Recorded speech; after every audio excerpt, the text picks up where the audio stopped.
Hello, Unbreakable Mompreneurs. Do you think that email marketing is dead? Do you not know how to do email marketing and you're wondering, I keep spending all this money and nothing's happening? Well, today is your day because MV Braverman is going to talk to us more about it. So my name is Sharice Walker, your host. Why don't you introduce yourself to our audience?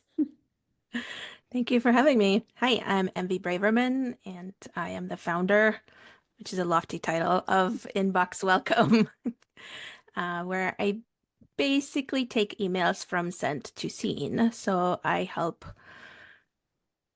businesses reach their subscribers in their inbox where we usually are. At least I am there every day. And that can be campaigns, automations, and all different ways we send emails. Okay.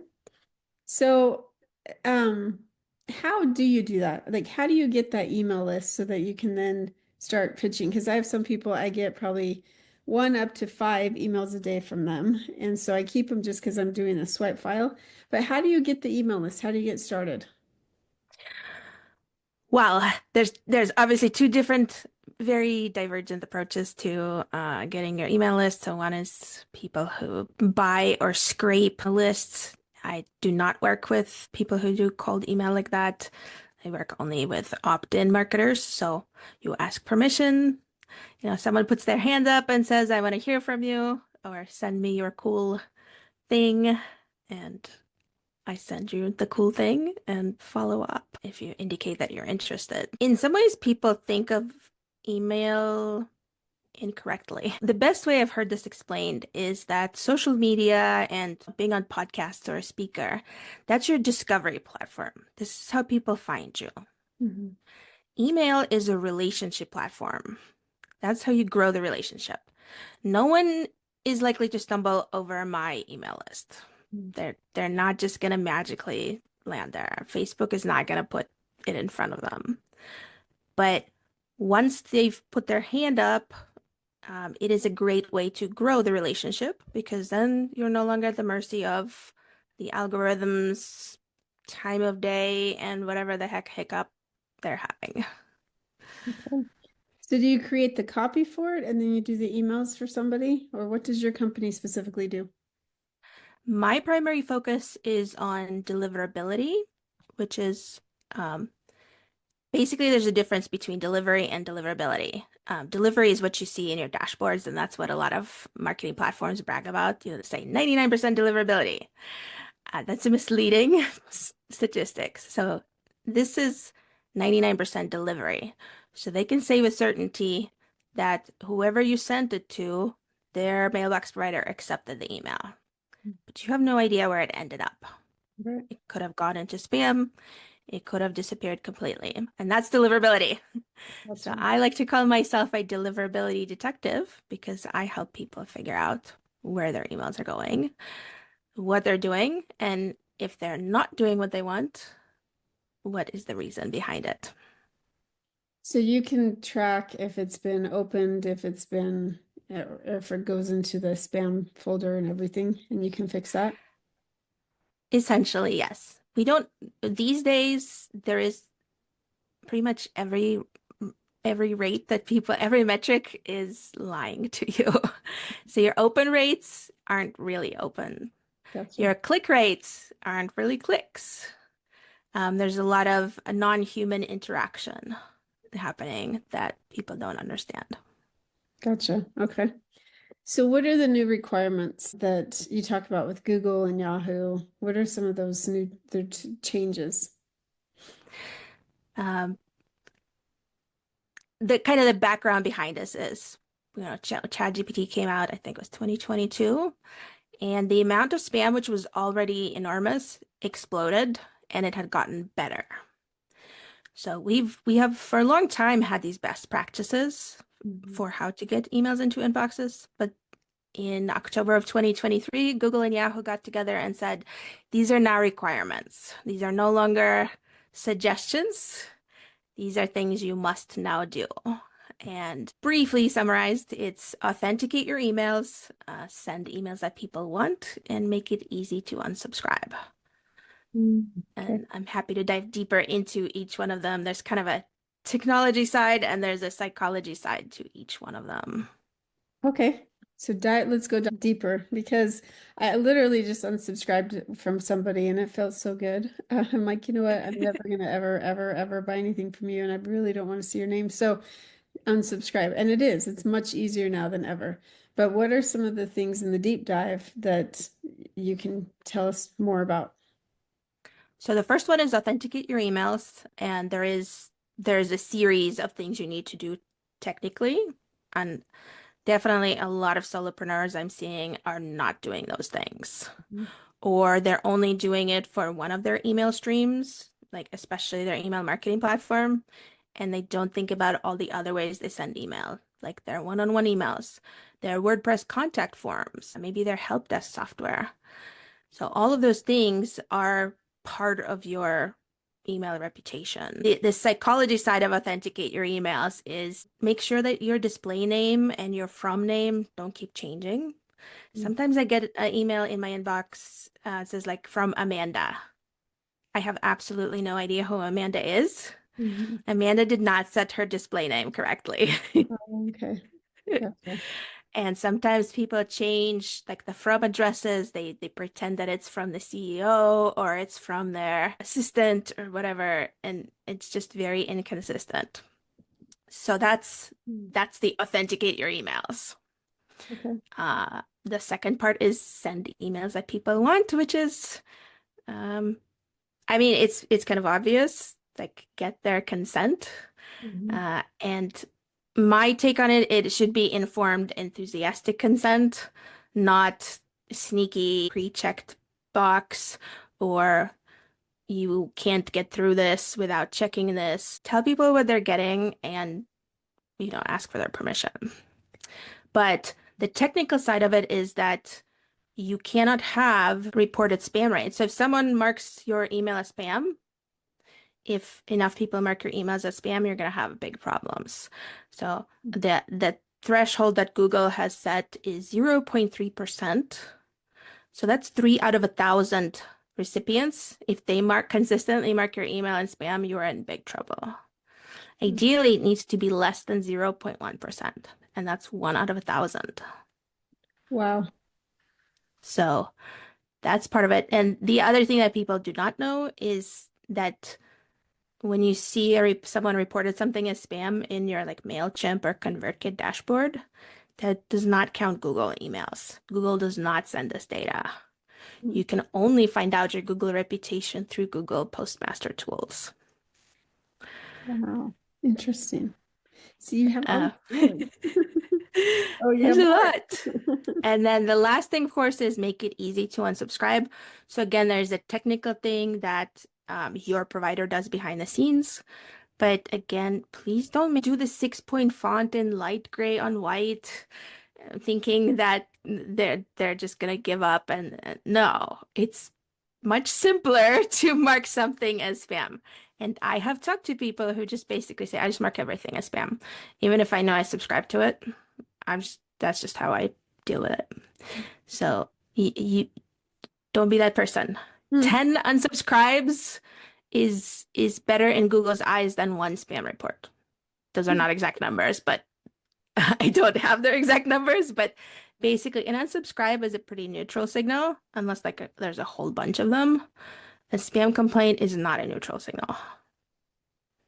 So isn't everything spam if you don't have permission to send it? For example, I'll give you an example. And I don't think this was spam personally, but as a realtor, if I'm having a hard time selling a house, I might look up all the houses around it that have sold in the last 180 days. And I personally go into, because we have contact information on the MLS. And so I copy and paste that person's email, I put it in, and I do like a blind copy so I can send one email to 100 people, right? Or 150. But I'm personally one-on-one going and getting that email and contacting them and sending them an email like, hey, here you go. This house is for sale. Are you interested? I had one person contact me back. It's always the people that complain, not the ones that are like, thank you. But I had one person contact me back saying, how do I unsubscribe from your list? And I said, there's no list. I personally sent you that email. He goes, well, don't send me anymore. I'm like, this is a realtor who I mean, we're colleagues. We have each other's contact information, and now you're telling me I can't contact you anymore. Okay, interesting. So is that considered spam, or can I get in trouble for doing that, even though it's public email that's listed the way we communicate with each other? Okay, so there's a big legal nuance to this that I am not qualified to go Oh, into. okay. Um, so some of it is, do you have some kind of a relationship with them? Like if I have worked with you, if you helped me buy a house, and 5 years later you're emailing me saying, "Hey, I hear you're moving. Can I help you sell it?" We Mhm. have had a prior relationship, so it's okay until I tell you to take me off your list. Okay. But what's legal and what's a good idea are two different things Mhm. because for example, all of those, political solicitation emails are exempt from the Can Spam Act. They can legally keep emailing you as long as they want. This will not stop them from ending up in spam because people keep marking it as spam. So, Interesting. what's legal and what's a good idea are different things. Gotcha. And for the one person who said, take me off your list, there's probably 10 who didn't and marked it as spam. Hmm. Interesting. Okay, good to know. And so I guess the word that you used is prior relationship, right? Right. But I will say that's a difference by industry as well, because as a lender, because I'm also a lender, I only have 180 days from the time somebody inquired that I can legally actually, to my knowledge, continue to contact them. So I don't know, there's rules for every different industry, and Right. consult your broker and attorney, I guess, right? Yeah, and there's different state laws. Like I'm in California, we have much Mhm. stronger privacy laws Yeah. than some other states. So yeah, it's I mean honestly, I'm like keep your hands as clean as possible because you will stumble on something. Yeah. Interesting. Okay. So say that I have this very long list of people that I've acquired their information either because I purchased it from a company that gave it to me or that I've had because, they inquired about something at one point and I got their information. If I haven't sent an email in a while for that, what can I do now? Uh, don't be business as usual because I have had this for some reason over the last like 3 or 4 months. I've started getting emails from people and I searched my mailbox. I have not heard from them since 2021. I don't know what it makes the 2021 magical, but they suddenly start emailing me like nothing happened and they're pitching me. Like, please, Mm. please don't do that. They have absolutely no idea who you are. I think my biggest thing is golden rule, right? We are all email senders and recipients, and I haven't met a single person who has said my inbox is so empty. That's a good point. Everyone's like it's overstuffed. Yeah. So that shouldn't stop you from emailing them, Mhm. but treat them how you want to be treated. Yeah. Okay. So again, don't just come out of nowhere. If it's been a while, reintroduce yourself. Say, hey, this is who I am. This is how we first connected. Okay. Um, I'll reach out maybe one or two more times, and if you don't want to hear from me anymore, you won't. I'd rather you had a small and engaged list than a giant Mhm. uninterested one. Yeah. Because A, you're paying for it, and B, you're ruining your reputation. Very good point. So say that they do opt-in, I guess is the word I'm looking for. And now what is the authentication? You mentioned it briefly. Is there another app? Because sometimes I see, hey, we sent a link to your email, please verify it. So is that what authentication is? What does that mean? Authentication is basically digital signature in a way, saying that you are who you say you are. So Okay. if I say you are getting an email from Envy at Inbox Welcome, I Oh, put a cryptographic signature and some other proof that I am in fact this person. okay. So what you're talking about is two-factor authentication or multi-factor authentication, which is a little bit different. They are kind of related. Okay. But the other thing is people don't always think about is make sure that your opt-in forms are secured Mm. because you do not want to end up with fake or fake people or people who didn't actually subscribe. Interesting. Okay. And let's talk about the inbox. People, I have a friend that might have 20,000 emails in their inbox. So how do you deal with digital? Amateur. I know. Thank you. Well, it hasn't been that long. It's only been 10 years, right?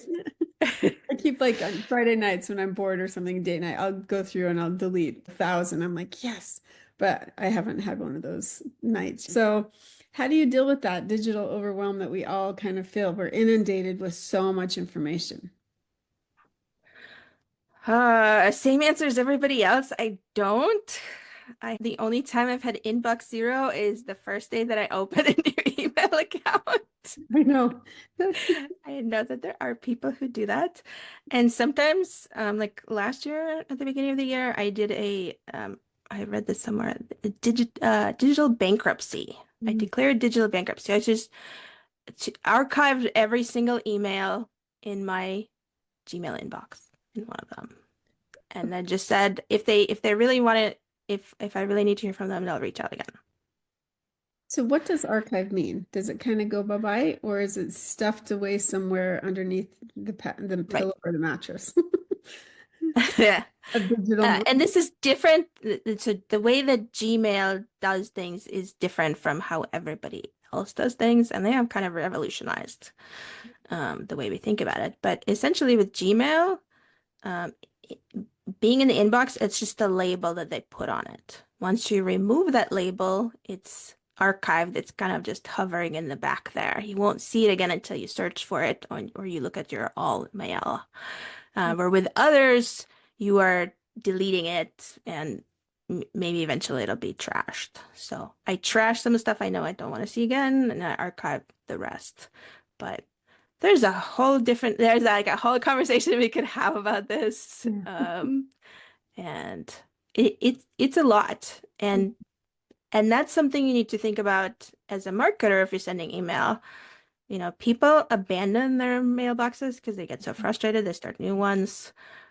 People lose access. I'm on Reddit in like the Gmail subreddit, and people are always like, I changed my phone and I can't remember my password. Can I get in? The answer is no, you cannot get in. I'm sorry. Especially if you haven't set up other options for logging in. But that's a big problem. And these days, so in the past, if you ran out of space in your Google account, they would still deliver emails to you. As of a few months ago, that is no longer the case. Yeah. They will now bounce those emails. Mhm. As a marketer, that's very important to keep an eye on it because Google is like, okay, this person just keeps sending to this mailbox that I already told them is full. Mhm. They're not paying attention. Gotcha. And so they should be reaching out. So I, as a business owner, if I'm super busy and I don't want to have time for this, then your company, what specifically did your company offer? It depends. I mean, right now it's small enough that I do different things with different clients. So some Okay. of it is deliverability audits. We dig into your Mhm. your open rates went from 40% to 12%. Mm. What's going on? Okay. Like, yes, open rates aren't an exact metric, but what's important is are they trending up, down, or are they staying the same? Okay. If they're way down, something's happening. I also help, connect different software because a lot of times I work with business owners who like some data is in their email marketing platform, some data is in their membership platform, just different things all over the place and they're not connected. Yeah. So, for example, if you have a membership with paying members, it's pretty important to know if their emails bounce. But it's actually very difficult to be notified of that. So I help surface the data that helps anticipate problems. Okay. So you don't create the emails though, or the copy and set up a I'm happy campaign to to do I'm that? happy to do that as well. Okay. A lot of times people already have a copywriter or they have something ready. Okay. No, that's good to know. All right, so we're going to shift gears because we just have a couple minutes left. And I want you, because you're a mom, You're sitting on a park bench and a 9-month pregnant woman comes and sits right next to you. This is her first baby. You get talking and you have the flashback like the movie has where all the different stages of life with your kids. And I know that you have an adult one as well. So my question for you is, what is one piece of advice you would give that new mom just starting out? And it does not have to be just the baby stage. It can be any stage. Ask for and accept help Mm. and do it on your own terms. So that's kind of nuanced. And he did not have any family support. Mhm. Like it was really hard. There were some other external events that made it extra hard, but like I had a hard time as a parent. Just and sometimes people would offer help and I didn't accept it. Mhm. And it was also very hard to ask. And I'm now on the flip side. I am actually the admin of our Buy Nothing group, and I posted, I'm like, I really miss the tiny human stage. I will happily come and hang out with your kid for an hour or two. And no one took me up on it. Yep. Now they know me, like they know I'm a real person. A lot of them have met me. I know that a lot of them have small kids, but no one said yes. And I think that that's like part of it is culture, part of it is just where we are. Because Yeah. like I'm in Silicon Valley, people move all the Mhm. time. It's a lot more transactional than maybe in smaller places. But it is still very hard for people to accept help, to take help, and you Mhm. don't have to agree to every help that's offered. But set reasonable boundaries, but be flexible. Okay. I think that that's really good advice. And it is true. People don't want to inconvenience you or they feel bad asking because they're like, oh, I don't think she really means it. No, really, I do mean it. I will take that little baby anytime for free. Exactly. It's And a they, lot easier when I can give them back. yeah. I'm a lot like, yes, I don't even mind if they're crying the entire time, Mhm. where I would be if I had to do it 24 hours. Oh, that's good. So, That's good. That was sweet of you to offer. And hopefully someone will take you up on that as well. Moms, if you're in that boat, MD's here for you if you're in Silicon Valley. Oh, so if somebody wanted to find you, one of our listeners, how would they do that? I am quite active on LinkedIn. Pretty sure I am the only MV Braverman. Mhm. My email, yes, I live in my inbox, so mv@inboxwelcome.com, and my website is inboxwelcome.com. There's a big subscribe button that I hope you will click and subscribe. And I have other resources on there that will help you with technical and other things. Email. Email is, some people think it's a lost art, but oh my gosh, people, because you have those names all the time forever until they unsubscribe, which most of them don't anyway. And so it's just a way, if you're struggling with your sales, get back to your email and get back to your inbox. So I really appreciate you coming on and teaching us about that because I will say I'm very naive and I love having an expert when it comes to the email stuff. So thank you. Thank you for having me. And Unbreakable Moms, use your email, get the list because those social media platforms might go away tomorrow and you're not going to have any information. Whereas if you have the email, you'll have it for life and you can make so much money. And it's not all about the money either, but it's the connections as well. So get your email list and reach out to MB Braverman. And if you like this, then please share and subscribe and go out and make it a great day. Beautiful moms, remember, you are unbreakable. Keep illuminating the world with your strength, pursuing your dreams, and reveling in the splendor of motherhood. This is Sharice Walker, bidding you farewell for now.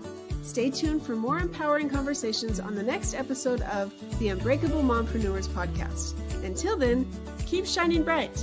Signing off with love, Sharice Walker.